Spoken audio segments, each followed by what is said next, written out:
10वें अध्याय का 8, 9, 10, 11। तो चश्मा लाने भूल गया। तो श्लोक है, अहम सर्वस्य प्रभो मत्ता सर्वा प्रवर्तते इति मत्वा भजन्ते मां बुधा भाव समभाविता। अहम सर्वस्य प्रभो मत्ता सर्वा प्रवर्तते इति मत्वा भजन्ते मां बुधा भाव समभाविता। तो इसमें बता रहे हैं, इसका अनुवाद है, मैं समस्त आध्यात्मिक तथा भौतिक जगतों का कारण हूँ। प्रत्येक वस्तु मुझसे ही उद्भूत है। जो बुद्धिमान यह भली भांति जानते हैं वे मेरी प्रेमा भक्ति में लगते हैं तथा हृदय में पूरी तरह से मेरी पूजा में तत्पर होते हैं। तो तात्पर्य पढ़ेंगे, जिस विद्वान ने वेदों का ठीक से अध्ययन किया हो और भगवान चैतन्य जैसे अधिकारियों से ज्ञान प्राप्त किया हो तथा यह जानता हो कि उपदेशों का किस प्रकार से उपयोग करना चाहिए, वह यह समझ सकता है कि भौतिक तथा आध्यात्मिक जगतों के मूल कारण श्री कृष्ण है। इस प्रकार के ज्ञान से वह भगवत भक्ति में स्थिर हो जाता है। वह व्यक्ति की टीकाओं से या मूर्खों के द्वारा कभी पथभ्रष्ट नहीं होता। सारा वैदिक साहित्य स्वीकार करता है कि कृष्ण ही ब्रह्मा, शिव तथा अन्य समस्त देवताओं के स्रोत हैं। अथर्ववेद है ना। तो हम मंगलाचरण करेंगे। ओम अज्ञानतिमिरान्धस्य ज्ञानाञ्जनशलाकया चक्षुरुन्मीलितं तस्मै श्रीगुरुवे नमः। श्रीचैतन्यमनोभीष्टं स्थापितं येन भूतले स्वयं रूपं ददाम्यहं ददाति स्वल्पकान्तिकम्।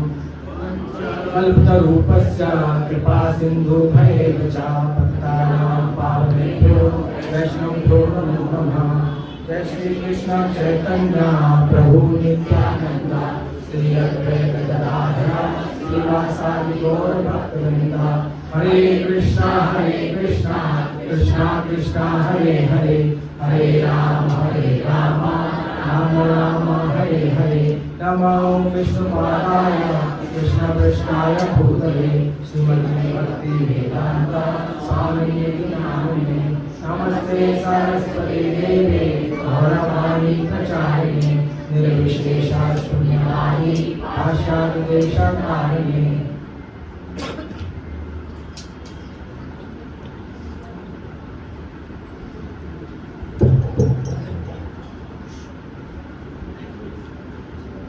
तो यहाँ पे बता रहे हैं कि जिस विद्वान ने ठीक से वेदों का अध्ययन किया हो और भगवान श्री चैतन्य जैसे अधिकारियों से ज्ञान प्राप्त किया हो, वह जानता है कि उपदेशों को किस प्रकार से इस्तेमाल करना चाहिए, अपने स्वार्थ के लिए नहीं बल्कि भगवान की भक्ति के लिए, है ना।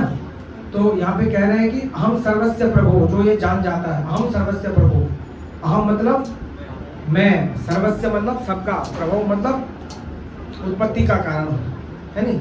तो ये जो जान जाता है कि भगवान ही सर्व सभी उत्पत्ति के कारण है। ईश्वरम परम कृष्णम सच्चिदानंद विग्रहम अनादिरादि गोविंदम सर्व कारण कारण, जो सब कारणों के कारण है श्री भगवान, वो इस संसार के, इस आध्यात्मिक और भौतिक संसार के दोनों के जो है मालिक है। तो जो इतना जान जाता है फिर उसकी बुद्धि क्या है, अनेक जो है मतलब डाइवर्ट नहीं होता उसके जीवन में कुछ भी, वो एक ही ट्रैक पे चलता रहता है। अलग अलग जो है ट्रैकों में नहीं दौड़ता, कभी इधर चले गए कभी उधर चले गए। जैसे प्रभु जी कह रहे थे कभी सोमवार मंगल बुध बृहस्पति, है ना। तो ऐसे नहीं जाता, एक जगह ही उसकी बुद्धि स्थिर रहती है, क्योंकि वो जान जाता है कि यही ईश्वरम परम कृष्णम सच्चिदानंद विग्रहम अनादिरादि गोविंदम सर्व कारण कारण। और जो भगवान से हमें जो है चीजें मिल सकती है वो अन्य किसी देवी देवताओं से नहीं मिल सकती। हालांकि हमसे स्पेशली कहा गया है कि हमको किसी का अपमान नहीं करना है नहीं, सबको प्रणाम करना है, चाहे वो माता रानी हो, चाहे वो भगवान भोलेनाथ तो हो, चाहे ब्रह्मा हो, या अन्य रुद्र इंद्र वरुण आदि हो, तो सबको प्रणाम करते हुए चले, लेकिन उनसे मांगे तो सिर्फ एक चीज मांगे, क्या मांगे? कि हमें भक्ति दे दो, क्योंकि भक्ति का कभी नाश नहीं होता है। और वैसे भी भगवान कह रहे हैं ना, ए अपि अन्य देवता भक्ता यजन्ते यजन्ते विधि पूर्वकम ते अपि माम एव कौन्तेय यजन्ति अविधि पूर्वकम। मतलब जो देवता है, ए अपि अन्य देवता भक्ता यजन्ति विधि पूर्वकम, अविधि पूर्वकम, जो अविधि पूर्वक करते हैं, जो देवताओं की पूजा करते हैं, वास्तव में वो अविधि पूर्वक है, मेरी पूजा वो वास्तव में नहीं है, इनडायरेक्टली करते हैं। डायरेक्ट वे में जो अगर मेरी पूजा करेगा तो उसको ज्यादा फल मिलेगा। भगवान कह रहे हैं अकाम सर्वकाम मोक्ष काम उदारती तीव्रेण भक्ति योगेन यजेत पुरुषम परमम। अगर आप हमको कुछ भी चाहिए, अकाम, अगर किसी चीज की अगर इच्छा नहीं है हमको, तो हमको किसकी भक्ति करनी चाहिए? भगवान की। लेकिन फिर भी अगर हमारे मन में थोड़ी सी इच्छा भोगने की है, तो भगवान यहाँ पे श्लोक मैं कह रहे हैं, कोट कर रहे हैं कि अकाम सर्वकाम। पहले तो अकाम, और नहीं अगर आपका मन लगता है तो कोई बात नहीं, आप क्या कीजिए? सर्व काम, इच्छाओं को पूर्ति करने के लिए भी भगवान के पास जा सकते हैं। और इससे ऊपर अगर थोड़ा सा बढ़ना चाहो तो आप मोक्ष की भी जो है इच्छा लेके आप भगवान के पास जा सकते हैं। तो जैसे चौथे अध्याय के यानी 7वें अध्याय के 14वें श्लोक में भी भगवान कह रहे हैं चतुर्विधा भजन्ते माम जनो स्वीकृतो अर्जुना आर्थो जिज्ञासु आर्ति ज्ञानी चा। हाँ, तो कौन कौन है? चतुर्विधा भजन्ते माम, यहाँ भी भजन्ते है, यहाँ भी भजन्ते ही लिखा हुआ है। मतलब दोनों भजन्ते में बहुत फर्क है। एक जगह इच्छा के लिए आदमी जा रहा है, यहाँ भजन्ते का मतलब है भगवान कह रहे हैं कि इति मत्वा भजन्ते माम, है नी, इति मत्वा, जो ये समझ गया है। एक है कि हम इच्छाओं को लेकर भगवान को भज रहे हैं, है नी, कि कुछ चाहिए, जन्म जो भी चाहिए हमको, संसार में बहुत सारी भौतिक चीजें चाहिए, तो उसको मद्देनजर रखते हुए हम भगवान की क्या कर रहे हैं? हाँ, पूजा कर रहे हैं, तो वो भी भजनते ही है। लेकिन यहाँ भी क्या कह रहे हैं? इति मत्वा, जो इस प्रकार वास्तव में मुझे जान जाता है। एक है समझ गया, एक है जानना, एक है समझ नहीं। एक बोलते हमने जो है हमको पता तो है लेकिन हम करते नहीं है कुछ नहीं। एक है कि जो जान गया और मान भी गया, है नी। तो जानना कहाँ से होता है? बुद्धि से। मानना कहाँ से होता है? हृदय से, है नी। तो जब हम बुद्धि योग में बताया गया ना, बुद्धि योग है, तो बुद्धि योग में यही बताया गया कि बुद्धि से पहले, बुद्धि की कसौटी पे ज्ञान को पहले तराशो, उसको छानो पहले। छान के जब तुम समझ जाओ नहीं परफेक्ट है, ये जो संख है ये हड्डी तो है, लेकिन भगवान इससे प्रसन्न होते हैं, है नहीं। अगर ये मन में परफेक्ट तरीके से बसा दिया तो हड्डी क्या देगी हमको? बजाने में सुख देगी, और भगवान को तो देती है। तो हम समझ गए ना, गौमूत्र कई लोग कहते हैं गौमूत्र हम तो नहीं पीते, तो इसमें मनुष्य में और जानवरों में इसमें कोई अंतर नहीं है। बहुत अंतर है।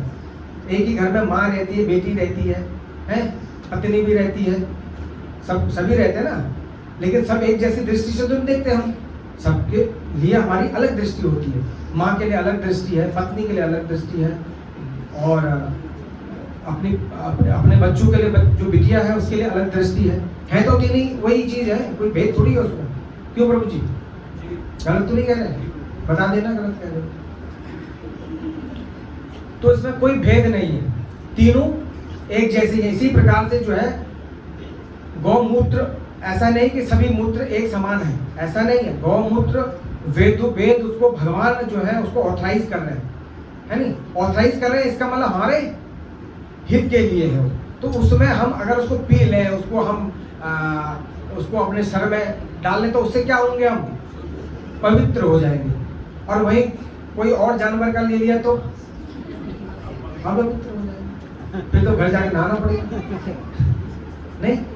तो ऐसे ही यहाँ पे बता रहे हैं। तो जो इति मत्वा भजन्ते माम बुधा भाव समभावता, तो यहाँ पे कह रहे हैं कि मैं समस्त जगतों का मालिक तो हूं ही, और जो इस प्रकार की बुद्धि से जान जाता है और इस प्रकार से जान के और फिर मानता है, फिर मुझे पूजा करता है है बुधा भाव संभाविता, वो क्या है? बहुत बुद्धिमान। क्या है? बहुत बुद्धिमान, साधारण व्यक्ति नहीं है। वैसे ही भगवान कह रहे हैं ना, अभी चेतासु दुराचारो 9 अध्याय के दूसरे श्लोक में, अगर कोई दुष्ट व्यक्ति भी है, अगर वो भगवान की शरण में चले गया तो क्या है वो? हाँ, साधु है। अभी चेतासु दुराचारो भजते माम अनन्य भाव, साधु रहे समन्तव्य सम्यक व्यवस्थिता। तो इस प्रकार से यहाँ पे भगवान बताना चाहते हैं कि जो जानता है, जो मानता है, वही वास्तव में भक्त है नहीं? चतुर्विधा भजन्ते माम में ये है, ठीक है, वो स्टार्टिंग कर रहा है, अपने जीवन का स्टार्टिंग कर रहा है, उसको हो सकता है उसको मिल जाए तो ज्यादा लालच के मारे आगे भक्ति भी कर सकता है, और उसको ना मिले तो जयराम जी की करके वो दूसरी जगह भी जा सकता है, उसका कुछ विश्वास नहीं है। लेकिन 4 प्रकार के लोग ठीक है, वो लाइन में आने के लायक हैं। तो ये यहाँ पे भगवान कह रहे हैं, और आगे कह रहे हैं कि वेदों का कथन है कि देवी की पुत्र कृष्ण भगवान है, और यह कहा गया है कि एको वो नारायण आसीत ब्रह्मा ना ईशानु, केवल भगवान नारायण सृष्टि के प्रारंभ में केवल नारायण थे, ना ब्रह्मा थे, ना शिव थे, ना अग्नि था, ना चंद्रमा, नक्षत्र, कुछ भी नहीं था, और तब क्या थे? भगवान थे, है नहीं? तो लोग बहुत से नहीं मानते कि भगवान थे या है, हम क्यों माने, इसी जन्म में, इस जन्म के बाद कुछ नहीं है, खाओ पियो एंजॉय करो, है नहीं? तो इस प्रकार की मेंटालिटी लोगों की होती है, लेकिन ये ठीक नहीं है। भगवान भी कह रहे हैं कि मूढ़ो अयम ना जानाति लोको मामा असमभ्यम, जो मूर्ख लोग होते हैं मुझे नहीं जानते हैं कि मैं जो है अपनी संभवाम्य आत्म माया, मैं जब अवतार लेता हूँ अपनी माया के थ्रू लेता हूँ इस जगत में, इसलिए हर एक व्यक्ति नहीं पहचान पाता। तो एक अभी घटना थी 1997 की, कहाँ की है? त्रिवेंद्रपुरम की। त्रिवेंद्रपुरम में रिसर्च सेंटर है ना, स्पेस सेंटर उधर ही है, साउथ की तरफ। तो उधर एक बीच पे घूम रहे थे, तो उधर स्कूल भी है, स्पेस सेंटर, मतलब विज्ञान का सेंटर है। तो वहाँ पे एक लड़का जा रहा था, तो एक व्यक्ति बैठा था रोड के किनारे पे, ना वो नदी के किनारे पे बीच में।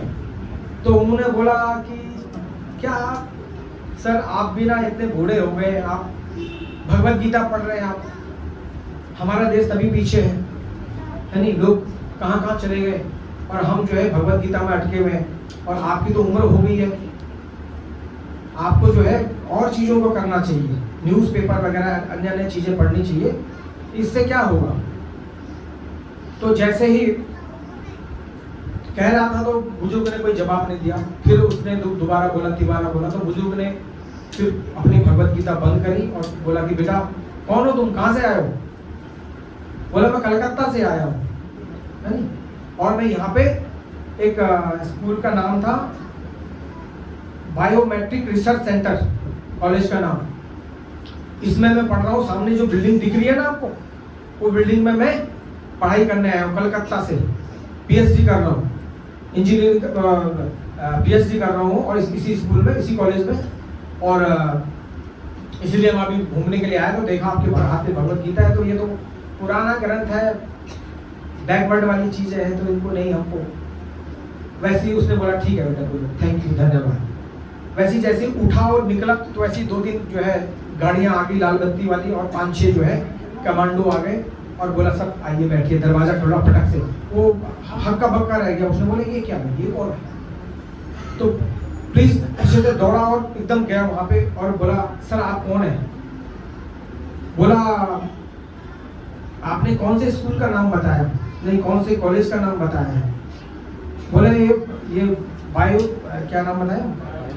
हाँ, इंजीनियरिंग कॉलेज इसका, इसी में पढ़ते हो। बोले इसमें जो है हर साल 5000 बच्चे निकलते हैं, ठीक है, और 5000 बच्चे में से 100 टॉपर निकलते हैं, और मैं 25 साल हो गए मुझे, इसका जो टॉप मोस्ट लीडर है मैं हूँ। तो वो हक्का बक्का रहेगा। तो उसने बोला आप? बोला हाँ, साइंस ज्ञानम विज्ञानम यद गत्वा मोक्ष से अशुभात। भगवान श्री कृष्ण कह रहे हैं ना, ज्ञानम विज्ञानम, 9वें अध्याय के पहले श्लोक। तो ज्ञानम विज्ञानम यद गत्वा मोक्ष से अशुभात, ये ज्ञान भी है विज्ञान भी है। पहले ज्ञान है, उसके बाद विज्ञान है। ज्ञान को हम सीखेंगे, उसको अप्लाई करेंगे अपने जीवन में, वही क्या बन जाएगा? विज्ञान बन जाएगा, है नहीं? ज्ञानी विज्ञान बन जाएगा। तो जो ये जानते हैं, इति बुद्ध्वा भजन्ते मां बुधा भाव संभाविता, जो अच्छी तरह इंटेलिजेंट होते हैं, वो सोच समझ के, जांच के, परख के, और फिर जिस मार्ग में चले गए फिर पीछे नहीं मुड़ते। उनको कोई डिस्टर्ब भी नहीं कर सकता, डाइवर्ट भी नहीं कर सकता। लेकिन जो हल्के लेवल में होते हैं उनको डाइवर्ट किया जा सकता है। कुछ लोग ऐसे होते हैं कि ठीक है, गुरुजी से 4 मंत्र सीख लिए, अरे गुरुजी तुम जाओ, अब हम देखेंगे, है नहीं? अब तुम्हारी बस की बात नहीं है, अब हम हायर अथॉरिटी से अप्रोच करते हैं, अब तुम्हारी कोई जरूरत हमें नहीं है। 4 मंत्र है ना, तुम्हें तो 4 ही तो मंत्र बोलते हो। ओम अज्ञानतिमिरान्धस्य से, वो हमें भी आता है, हम भी बोलते हैं, हम भी प्रवचन दे सकते हैं, है नहीं? तो एक गुरु था, तो उसका एक शिष्य था, है नहीं? वो घोड़ों का डॉक्टर था। किसका? घोड़ों का। तो उसका शिष्य था, तो उसने गलत टाइम पे ज्वाइन कर लिया गुरु को। तो गलत टाइम पे ज्वाइन किया, तो उसने तरबूज के मौसम में ज्वाइन कर लिया गुरु। जब तरबूज आते हैं, उस समय घोड़े खूब तरबूज खा रहे थे, तो कई घोड़ों के गले में तरबूज फंस गया, है ना? उसने बोला, अच्छा गुरु आप जो करेगा मैं उसको बहुत ध्यान से देखूंगा, और अगले साल सब सीख जाऊंगा, ध्यान से बिल्कुल। अब वो किसी गांव से कॉल आई कि भैया हमारा घोड़ा घास नहीं खा रहा, पानी नहीं पी रहा, बहुत दिनों से ऐसे ही खड़ा है, कुछ नहीं खा रहा है, क्या हो गया? यहाँ पे बड़ा बड़ा फोड़ा हो गया उसके, पता नहीं क्या हो गया, जल्दी आओ देखो। अब गए डॉक्टर साहब, बोला उठाओ हमारी टूल किट। अब शिष्य ने टूल किट उठाई और चल दिए दोनों।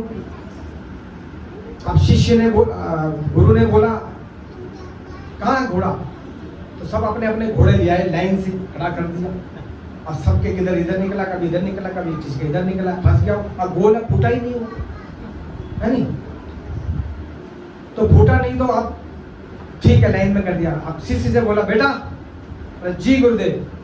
बोले निकालो हमारा हथौड़ा। बोला अच्छा, तो लो ही हथौड़ा, लकड़ी का हथौड़ा। थोड़ा सा हाथ लगाया, देखा ठक थोड़ा अंदर। बोला ठीक, ऐसी सारे घोड़े के फोड़। उसने बोला बड़ा सरल है इलाज करना, तो हथौड़ा मारना, बस हो गया इलाज, सीख गए हम। आप गुरु की क्या जरूरत है हमें? आप कोई गुरु की जरूरत हमें नहीं है, हम स्वयं गुरु हैं। कहाँ है हमारे शिष्य? बुलाओ। बोले गुरुजी जयराम जी की, बस सीख लिया हमने, थैंक यू, धन्यवाद। बोला बेटा इतने जल्दी? बोला जब सीख लिया, बस 25 घोड़े आपने ठीक कर दिए 2 मिनट में, सीख गया मैं। अब उसने भी ले लिया एक बढ़िया हथौड़ा, ठीक है? क्या लिया? हथौड़ा। अब उसके पास भी लिख दिया उसने, भैया घोड़ों का डॉक्टर, स्पेशलिस्ट, PhD, है नहीं? अब उसके पास कॉल आई, गया वो घोड़ा ठीक करने के लिए अगले तरबूज के मौसम में। एक गांव में 10, 12, 15 घोड़े मार दिए बेचारे ने। नहीं समझी? थोड़े देर बाद बोले ऐसे कैसे हो गया? गुरुजी ने मार तो ठीक हो गया, हम मारेंगे, घोड़े मर गए। अब जहां कहां से कॉल है, बोले हमारे घोड़े को कैंसर हो गया, ये हो गया, वो हो गया, आप आइए। वो उसको पता है हथौड़ा ही मारना है, बस ठीक हो जाएगा। ये हथौड़ा मारे तो घोड़ा खत्म। अब आप बवाल कैसे, मतलब कैसे आप ही, और ये मतलब बवाल मच गया कि ये तो बेकार आदमी, ये हमारे घोड़े मार दिए इसने, डॉक्टर नहीं है, कहाँ से सीखा इसने? अब उसको भाग भाग के जो जाना पड़ा गुरु के पास। बोले गुरुजी मुझे क्षमा कीजिए, वो आपकी जो तरीका था हमने भी इस्तेमाल किया, लेकिन आप तो सब ठीक कर दिया, हमारे सब मर गए घोड़े, ये क्या तरीका? बोले बेटा वो तरबूज का मौसम था, उनके गले में तरबूज फंसे हुए थे, मैंने तरबूज पकड़ के तरबूज फोड़ा, तो घोड़ा ठीक हो गया। अब तूने जिसके देखा उसी के घोड़े को ठोक दिया तूने हथौड़े से, तो घोड़ा बचेगा थोड़ी, घोड़ा तो मर जाएगा। तो अधूरा गया, है नहीं? तो थोड़ा सा हम कभी सीख जाते हैं, तो बिल्कुल टॉप में पहुंचने का प्रयास करते हैं, ऊपर बिल्कुल छलांग, है नहीं, तो वो ठीक नहीं हो, हमारे लिए बहुत नुकसानदायक है। वो हाँ हो सकता है हम अपने अहंकार को पोषित कर रहे हो, है नहीं, उसका पोषण कर रहे हैं हम कि हमको बहुत आ गया, लेकिन वास्तव में हमको कुछ नहीं है, 0/सन्नाटा, कुछ नहीं।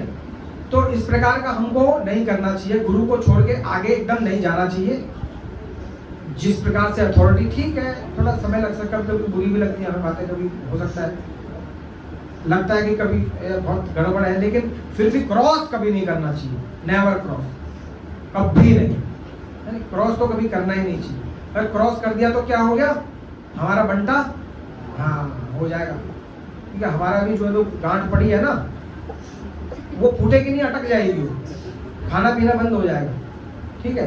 तो ठीक है, सब कुछ करना चाहिए हमको, लेकिन गुरु को कभी क्रॉस नहीं करनी चाहिए, है नहीं। तो इसी प्रकार से हम इस चीज से ये सीखते हैं कि भगवान ने जो है यहाँ पे बताया है कि जो भजनते माम, किस प्रकार से हमको भजन करना है, ज्ञान के बल पर भजन करना है, ना कि भावनाओं के बल पर भजन करना है, या किसी जन्म देही धनम देही या किसी काम इच्छा से हम भगवान को पूज रहे हैं। तो इस प्रकार से हमको भगवान के शरण में नहीं जाना चाहिए। हाँ, अगर बहुत परेशानी है तो जाना भी चाहिए, कोई दिक्कत नहीं, शुरुआत में बताया है।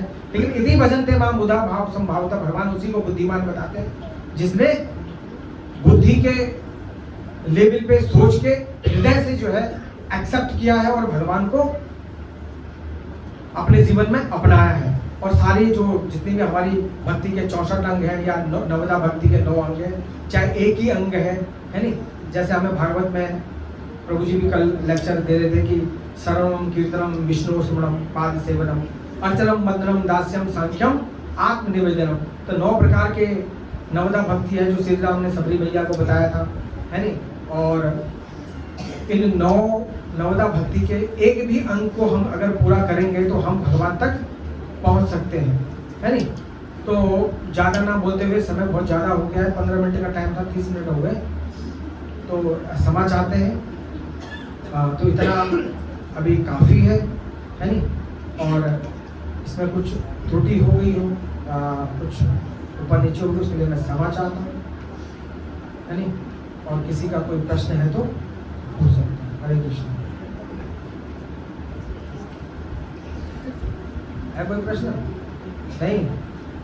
हाँ बोल। बहुत से लोगों को जैसे बताते हैं कि कृष्ण भक्ति को मतलब स्वीकार करिए, और बहुत से लोग दुर्गा माँ पे जा रहा है, कोई काली माँ पे जा रहा है, कोई गणेश जी पे जा रहा है, उसमें टिप्पणी के जरिए आ रही है। देखिए भगवान बता रहे हैं ना 7वें अध्याय के 20वें श्लोक में, कान स्था हम ज्ञाना प्रवदन्ते अन्य देवता तम तम नियम स्थाय प्रकृत्या नियता स्वयं। अपनी काम इच्छाओं के कारण हमारी बुद्धि मारी गई, जिसके कारण हम भगवान देवी देवताओं के पास जाते हैं, ताकि हमारी सातया श्रद्धा युक्त तस् आराधन ईहिते लभते चा तत्कामन मई विहितान ही तान। देवी देवता तुरंत देवी देते हैं, यही कह रहे हैं इसमें भगवान, तुरंत देवी देते हैं, ऐसा नहीं कि नहीं देते हैं, लेकिन उसी में फंसे रहोगे।